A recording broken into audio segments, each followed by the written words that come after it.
আসসালামু আলাইকুম রহমতুল্লাহি ওবরাকাতু। হ্যালো প্রিয় বন্ধুরা, কেমন আছেন সবাই? আশা করি সবাই ভালো আছেন। আলহামদুলিল্লাহ সুম্মা আলহামদুলিল্লাহ। দেখতে দেখতে ধান বড় হয়ে পাকা শুরু করে দিয়েছে। আল্লাহ পাক রব্বুল আলামিনের কাছে হাজার হাজার লাখ লাখ কোটি কোটি শুকরিয়া।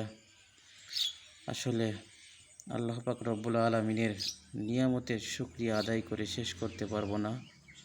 আল্লাহ পাক রব্বুল আলামিন আমাদেরকে অনেক সুন্দর নিয়ামত দান করেছেন।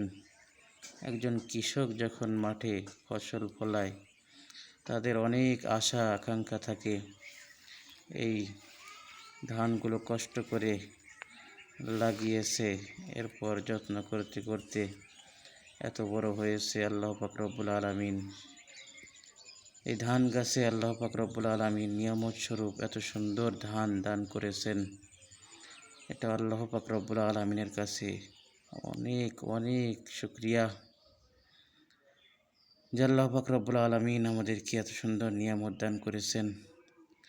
আপনারা সকলেই দোয়া করবেন আমাদের কৃষক ভাইদের, যাতে করে মনের আশা আকাঙ্ক্ষা পূরণ হয়। এই ধান কেটে সুন্দর করে মাড়াই করে কিছু ধান কৃষক ভাইরা বাড়িতে খাবারের জন্য রেখে দিবে, আর কিছু ধান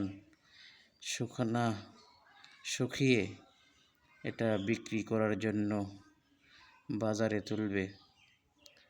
কৃষক ভাইদের মনের আশা আকাঙ্ক্ষা যাতে পূরণ করেন আল্লাহ পাক রব্বুল আলামিন। আপনারা সকলেই দোয়া করবেন। আসসালামু আলাইকুম।